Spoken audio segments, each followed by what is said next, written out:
Tonight, we got the efficiency coach, Liz Fleming. Stay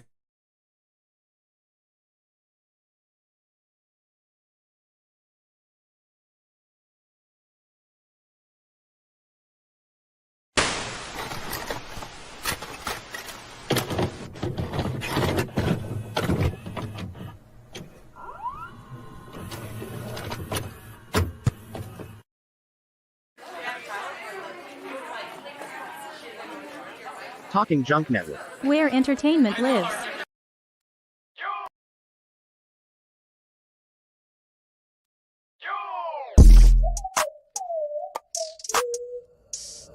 Welcome to Talking Junk. I'm your host, Jason Melendez. Live now every week on Fridays. Talking Junk. A multitude of professionals in different aspects, different walks of life. You have to come on and talk junk like a normal person.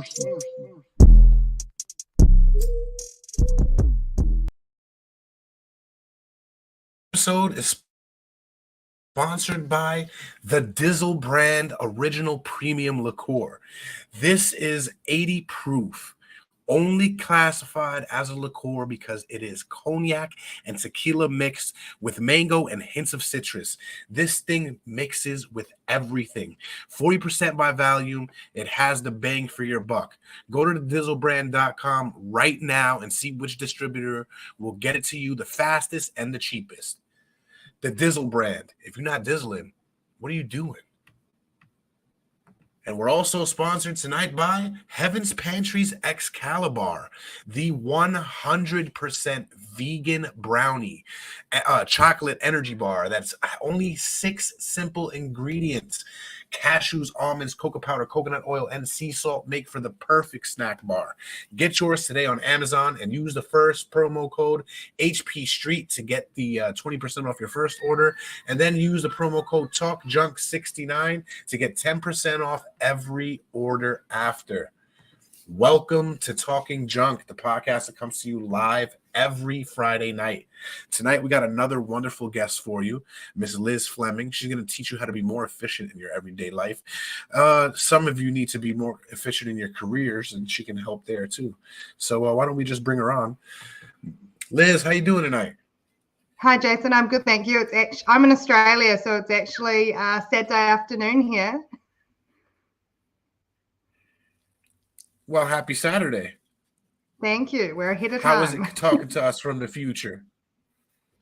Yeah, it's amazing. Yes. You're up for a good day tomorrow. There is a little bit of a delay, so we'll try to work around that. Yeah, that's fine. So why don't you tell us a little bit about what you do? What is an efficiency coach? So I work with mainly small businesses, small business owners, and help them to become more efficient in their business, but also their personal and everyday life. We all know that as small business owners, there's no real separation. So, we're doing business all day, every day. Our families are there. Quite often we're at home working as well. So we just need to make sure that our entire life is as efficient and working effectively as possible. So the tips that I share with my clients and other people around me, some of them are for home, some of them are for business, and some of them are also just reminders that we need to work out what a balanced life means for us and those steps we can take to become more efficient. Now, it's always been said that once time is gone, it's lost forever. How can people get time back into their lives? Is that even possible? It is, absolutely. So as they say, you can't get time back. You can replace the money that you've lost, but you can't replace the time. We all have 168 hours in the week or 24 hours in the day. So we need to work out how we're going to spend that time. And this doesn't mean that we're going to plan out every 5-minute blocks or anything like that, but it's actually taking a step back and working out what is important to us, what our priorities are, and making sure we're putting our energy in the right places. And the biggest thing that I always remind people of, because everybody's different. Efficiency means different things to different people in the first place. So what's important to you, for example, and throughout this talk, I'll just use examples that may or may not be relevant for you, but you'll get the idea. So if having a clean house is really important to you, but you hate cleaning, then that is one thing that you can outsource to somebody else so that it gets done. Because otherwise we're ruminating in it going, all week, we haven't got a tidy house. I really want a tidy house, but we still don't find the time to do it. So that's the first thing to start thinking about. What can we outsource? And making sure that we're spending time on tasks that we're good at and that we enjoy. And people, we can do everything. We can do all the cooking. We can do everything in our businesses, but we can't do everything if we still want to sleep, still want to socialize, still want to spend time with our families, still want to have some chill out time, which we need. And if we don't have all of those things, we're just going to not be well and live a fulfilling life. Now, how did you become an efficiency coach in the first place? So I'm a chartered accountant. I've got 15 years of corporate experience, and I think it comes back to growing up on a farm. So I'm actually from New Zealand originally, but live in Australia. So we grew up on a farm where there's always so much to do, not enough time, but things have to be done. Animals have to be fed, paddocks have to be ploughed, water has to be sorted out, and all of those things. So some really time critical things that you just had to get on and do it. And you didn't have time to stuff it up. You didn't have time to be lazy. So I think from a very young age, I was always thinking, is there a better way to do this? Is the best use of my time? And who should be doing what? And thinking about specialization of allocating tasks compared to people's skill sets and working out when things need to be done as well. So some things need, and like everybody's lives, some things have to be done daily, some things weekly, some things monthly. And if I can, if you're a business owner, that's how you need to split your time up into the tasks to work out how frequent do these activities need to be done. And then also thinking, are there things that we are doing that really need to be done? So I think that's where my love of efficiency, being busy and getting the most out of life and my time, I think that was a combination of becoming the efficiency coach.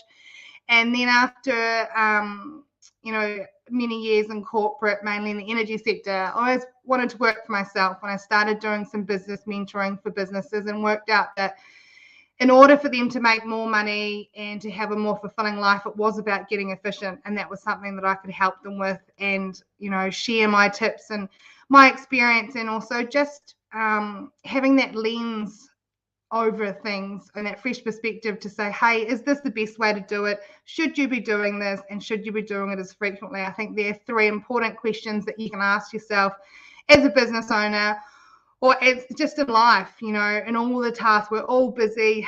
We're all, we've got so many things to do, but there's also so many options as well. So I think that probably makes it a little bit harder.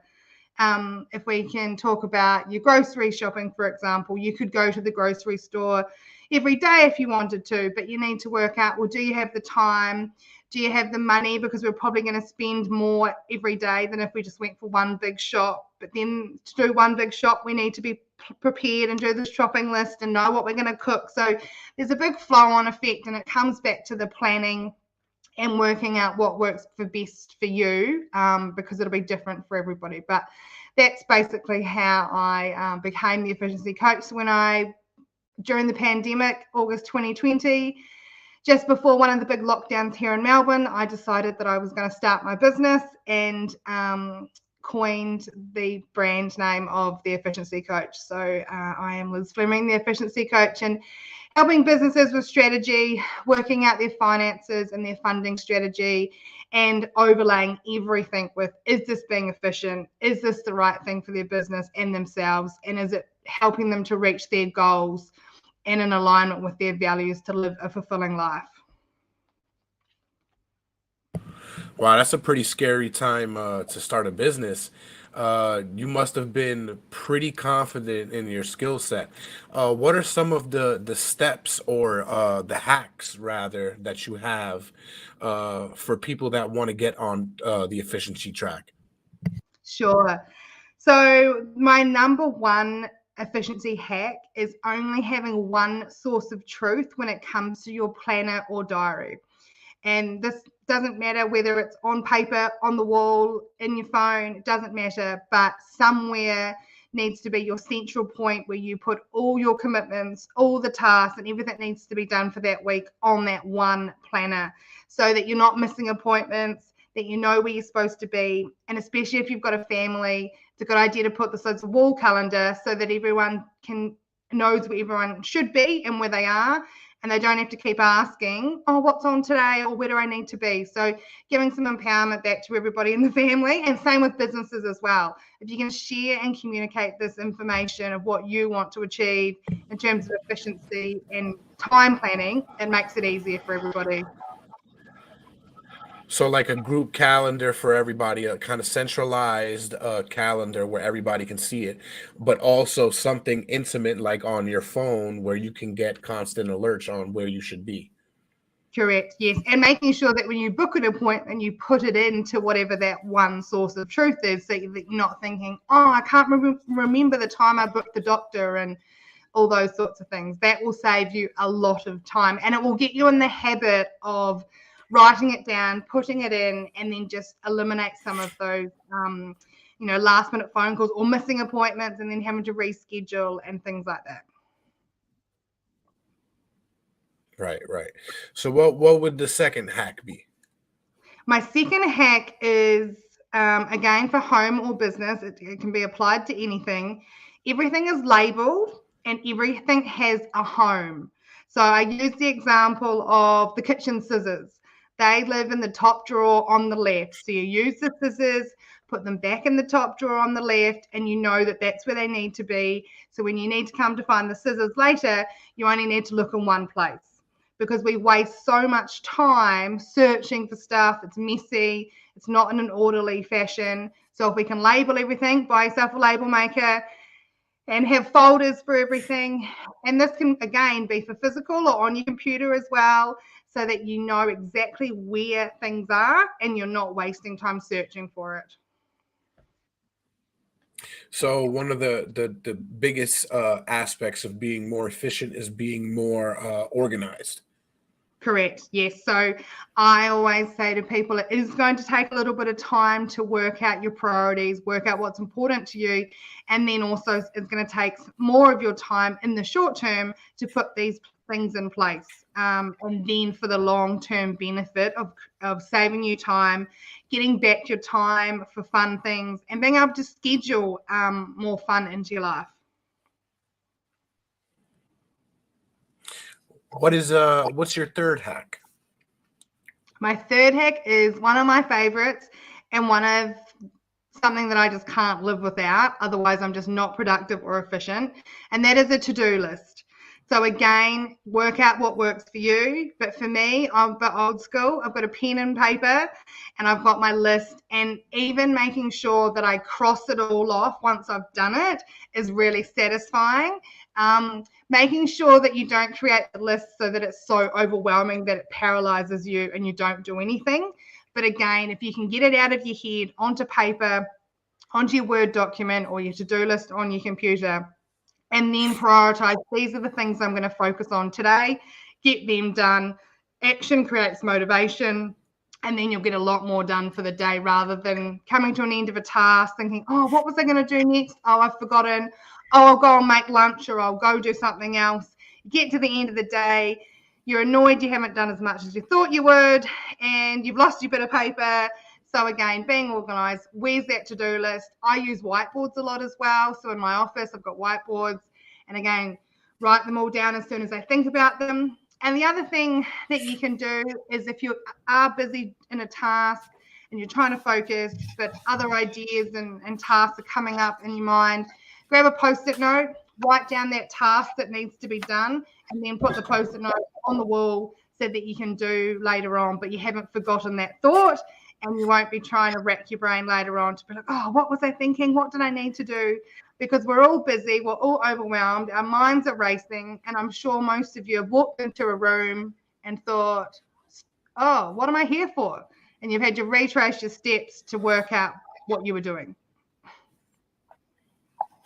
Now, how many hacks do you have?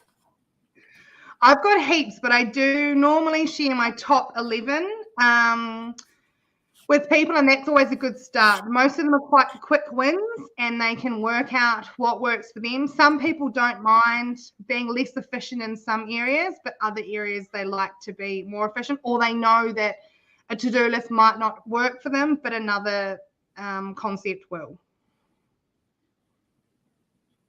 Now, before we get on to the other hacks, what is something you can tell somebody that is really bad, who has really bad organizational skills? How can they get that to 100%? How can they get that up to par They can before start. coming 100% efficient? Absolutely. So it is a process. It is going to take time, and everyone's at a different starting point. But my recommendation is to start small. Just pick one thing in your life or one area of your life that you want to become more efficient, and then work out what is causing those inefficiencies. So is it that you're not organized? Is it that you're not knowing what's going to be for dinner every night, that you come home, you're running late, there's no food in the refrigerator, you haven't done grocery shopping, but you're hungry, so you just get takeaways. So it does come back to planning and making time for that planning. So when people are starting out, I recommend that they use 20 minutes of their Sunday night or Sunday afternoon to plan for the week ahead, and then work out what's the one thing they're going to focus on to get better at for the week. And also working out in the long term, when they create more time or spare time in their life, what are they going to spend that time on, and how they're going to reward themselves. So for some people, it might be that they can have some free time by themselves to go for a walk, go play sport, go for a run. It might be that they want to spend more time with their family. They might want to go and watch their kids play soccer. Working out what that why is and that reward is also really important, so you can work out the feedback loop, and it's all connected, and it all comes down to becoming more efficient. And so it doesn't become overwhelming, but starting small and focusing on one thing a week is a good idea. Now, once you got the organizational skills up to par, what comes next for those starting small? It really is working out what's most important to you. So it might be the example of the cleaning, that your house is always messy, but you can't get to it because you're doing everything else. So thinking about what you could outsource is another thing to think about early on, because nowadays, the way the world is going, everybody's doing every job. There are specialists in everything. So you could outsource your whole life if you really wanted to or could afford to. But again, starting small and thinking about what's really important to me. I have a cleaner, I have a lawnmower man, things like that. That doesn't mean to say I don't enjoy cleaning, and I actually really love mowing the lawns, but it was just something that I never got to because I was busy in my business and doing other stuff. But I always like coming home to the lawns being mowed. So knowing you're going to lose a little bit of control or let go a little bit of control, but also knowing that you're going to create more time and less stress overall is also something to think about as well. Now, I know that's probably the second time you mentioned outsourcing. I would guess with outsourcing, you have to kind of organize or have some kind of stability in your finances. How what's do you have any hacks to get your finances in order, or is that just something that comes down with organizational skills?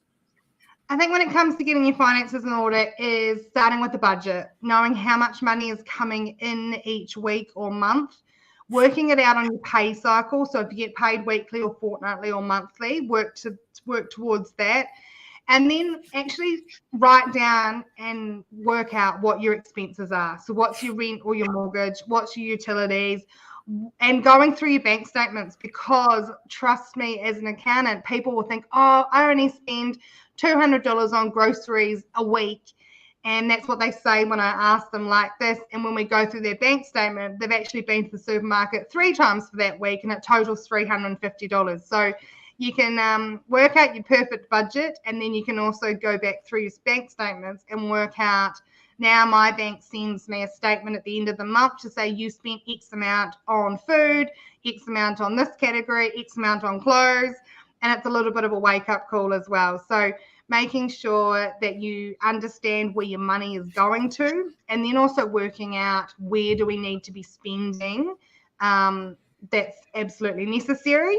And then from your discretionary spend or your entertainment spend or your extra spend or your savings, going, well, okay, I could, spend some on a cleaner, and that would allow me just to have 4 hours free on a Sunday afternoon rather than spending the time cleaning the house.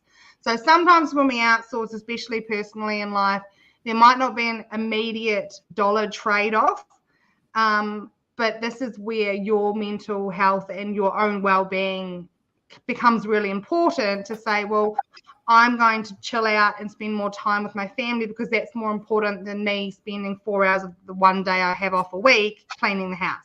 But it's also important to me that I have a clean house. So it's trying to balance all of that, manage expectations, and work out from your budget how much money do we have left to outsource after we take into account our expenses and our savings that we want, and then allocating that to those most important priorities.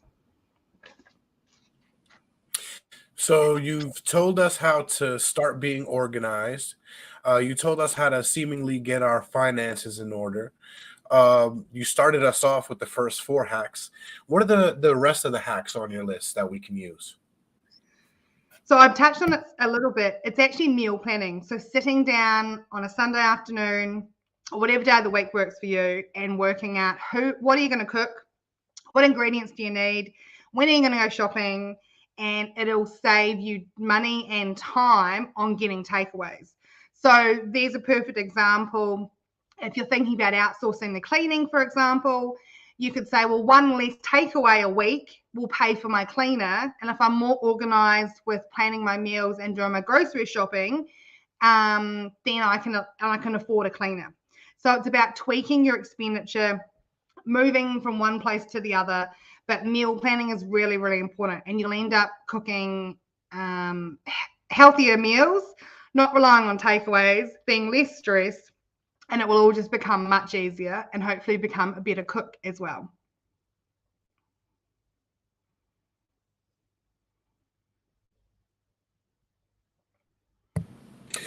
What is the next one? If you want to read off the rest of your list for us, if possible. Oh, right. The next one is setting your own deadlines. So when people are trying to be efficient, we need to make sure that we're setting deadlines for ourselves, especially when there are no deadlines. So for me, I work better to deadlines. And if there aren't any deadlines that are external, I need to work out and develop some self-imposed deadlines. So for example, you could say, I need to get all this work done or these jobs done, and I'm going to do them by the end of the week. But also breaking it down into what are you going to do each day to achieve all of those tasks by the end of the week. So what's your ultimate goal? Breaking it down into bite-sized chunks and 30 or 40-minute tasks so that you can achieve them easier and more streamlined, and then get to the end of the week and be proud that you've achieved them. So setting deadlines and allocating times to each task is really important. Now, this one is very important as well. Always tidy up before you start the next task. So this can be in the kitchen, this can be in the house, this can be in the office, but don't move from one thing to the next, back to the other thing. Do one task at a time, tidy up, clear your head, move on to the next task. You'll be more efficient, you'll be able to focus more and get a lot more done and be much more productive. We've talked a little bit about this one. Oh, no, we haven't. Ensure that everyone knows your expectation of a task done. So this is linked to the outsourcing. So for this one, I use a simple example of emptying the dishwasher. So you might empty the dishwasher a certain way and putting everything away in the right place. So you need to train, might be the other family members, to empty the dishwasher, but you also need to make sure that they know what you expect to have their task completely done, and making sure they understand that. Because again, if they do half a task and you've then got to do it yourself. You're not saving yourself any time. You're just potentially getting angry and annoyed, and we shouldn't have even started the process in the first place. So when we're outsourcing anything, we need to make sure that the other person understands your expectations. What are you asking them to do?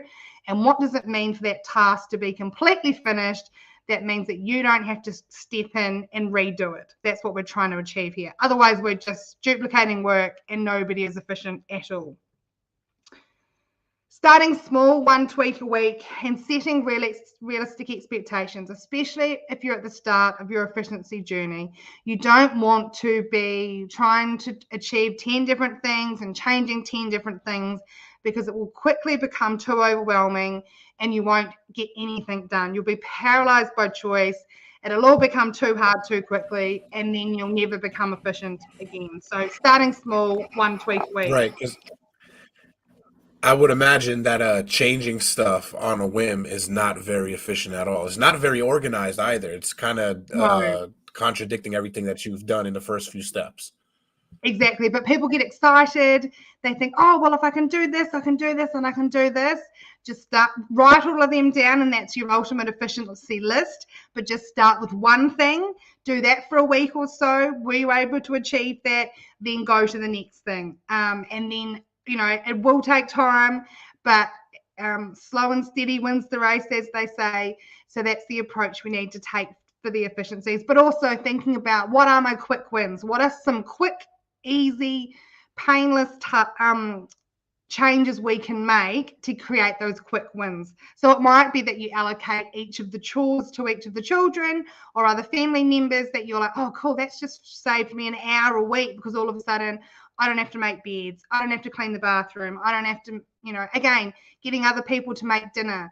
And then you can go and do other tasks, and it means that you can go to bed earlier. So thinking about that as well, and thinking about what are the necessary things you need to do in your day, and what are the things that you like to do that you'd like to do more of as well.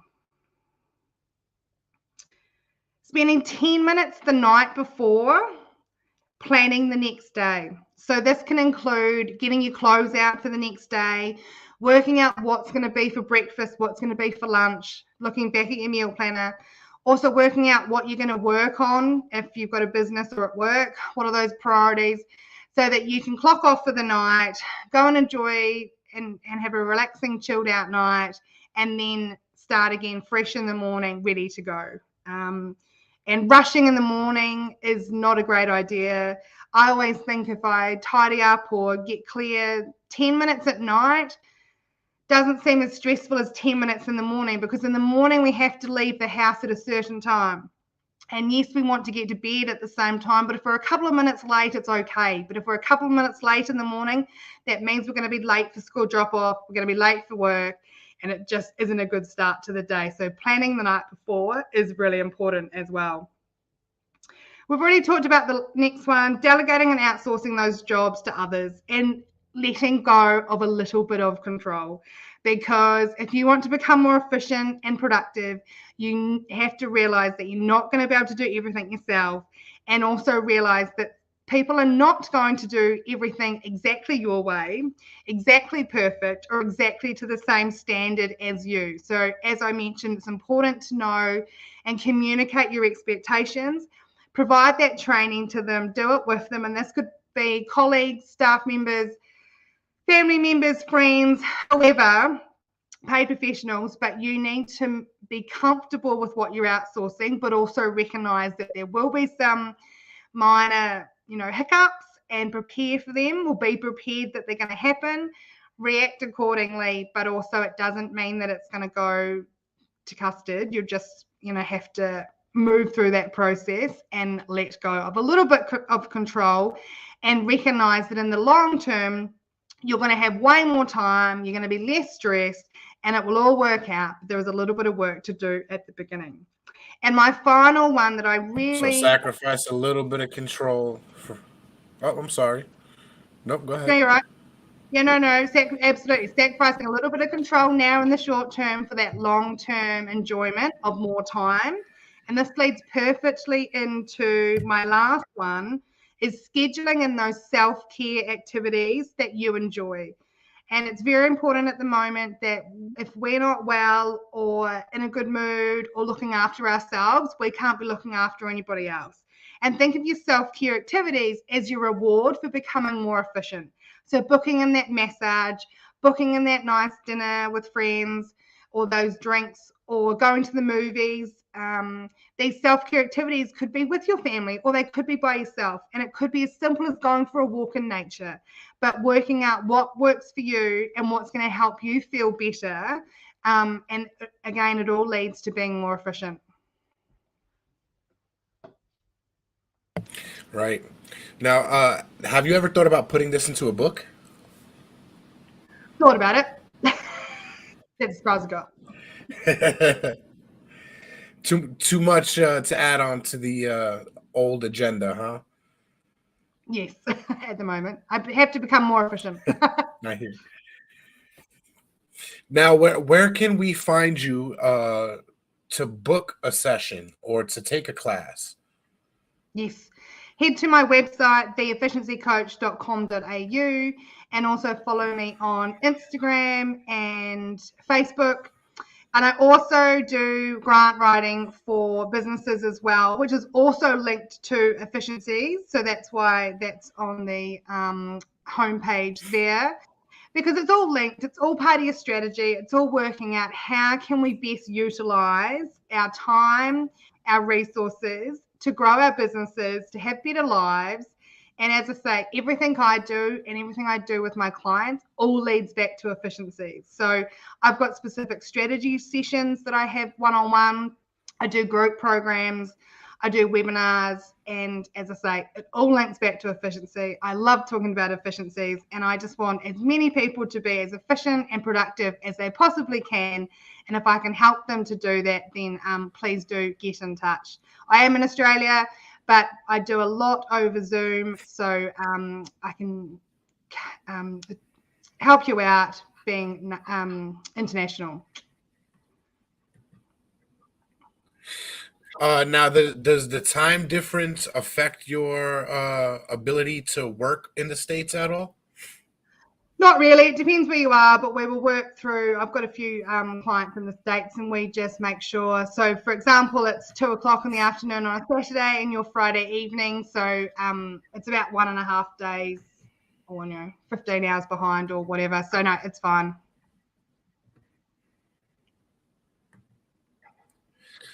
Now, what are some closing thoughts you can give to the viewers today and the listeners in the future on just staying efficient and making this work for you?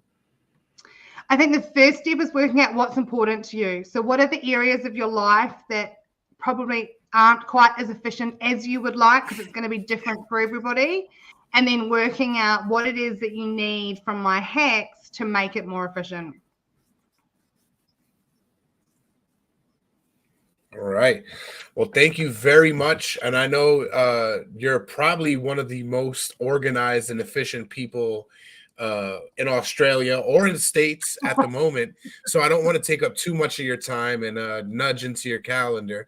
I do want to thank you for coming on. And I hope in the near future, if you decide to write that book, you'll come on here and we'll talk more about it.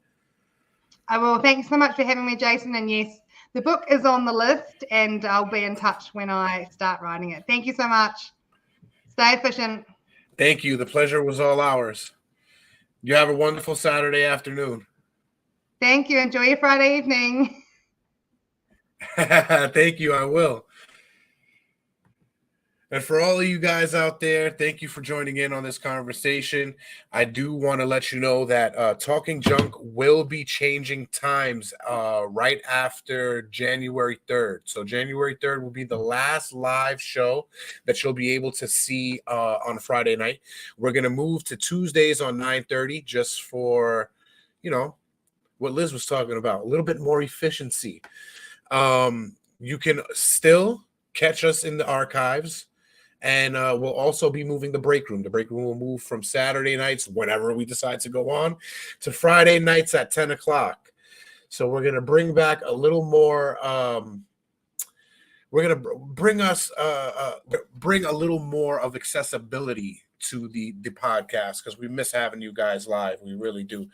And just to close out on what Liz was saying, make sure you got your plan ready whenever you want to do anything.